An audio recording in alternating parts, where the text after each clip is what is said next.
সবাই শিবির থেকে উঠে এসেছে। আপনি দেখবেন জামাত ইসলামীতে কেন্দ্রে যারা নেতৃত্ব দিচ্ছে একদম জেলা পর্যন্ত থানা পর্যন্ত সবগুলো আমরা সাবেক শিবির।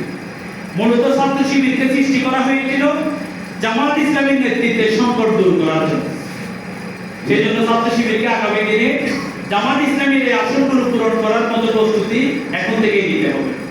সম্মানিত উপস্থিতি, আপনারা যে কথাগুলো বলেছেন এই কথাগুলো আমরা শুনেছি। আপনারা একই কথা বলেছেন যে শিবির থেকে বিদায় নেওয়ার পরে আমাদের কিছু ভাই জামাত ইসলামীতে শিবিরের মধ্যে একটা ভূমিকা পালন করছে না। এটা একটা মারাত্মক সমস্যা, মারাত্মক একটা রূপ। এটা কেন হয়? এটা হয় তিনটি কারণে। একটি হচ্ছে যে শিবির যখন সাথী বানায়, সদস্য বানায়, সাথী সিলেবাস সদস্য সিলেবাস শেষ না করে আমরা অনেকে সাথী সদস্য হয়ে যাই, তখন আমাদের আন্দোলন বোঝার ক্ষেত্রে নামতে থেকে যায়। দুই নম্বর হচ্ছে লক্ষ্যোদ্দেশ্য ভালো করে না বোঝা। লক্ষ্যোদ্দেশ্য ভালো করে না বুঝলেও কিছুদিন পরে ইলেকট্রিক হওয়ার সম্ভাবনা থাকে। আর একটা হচ্ছে নাকি ইসলামী আন্দোলন করতে গিয়ে জেল জরুর বিপদ মুসিবত আসবে, বিপদ মুসিবতকে ইমানের পরীক্ষা হিসেবে গ্রহণ না করা।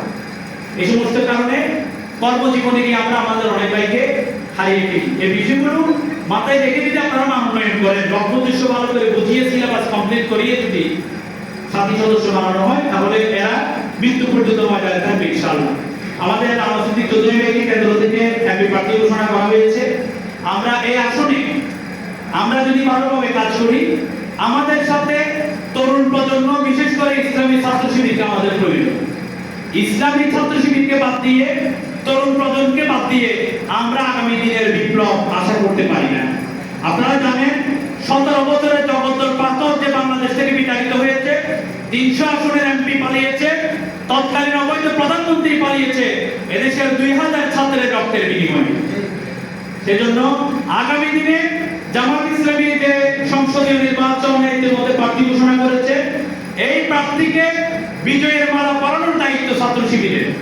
ছাত্র শিবিরকে আমরা আশা করব তারা রাজপথে যেভাবে জীবন দিয়েছে, হাসিনার পতনের জন্য যেভাবে শাহাদাতের সিদ্ধান্ত নিয়ে রাজপথে ছিল, আগামী দিনে আনোয়ার সিদ্দিক চৌধুরীকে এই আসন থেকে বিজয়ী করার জন্য ছাত্র শিবিরের প্রতিটি সদস্য, প্রতিটি সাথী, প্রতিটি কর্মী রাজপথে শাহাদাতের সিদ্ধান্ত নিয়ে আমাদের সাথে থাকবে ইনশাআল্লাহ। সকলকে ধন্যবাদ জানিয়ে আমার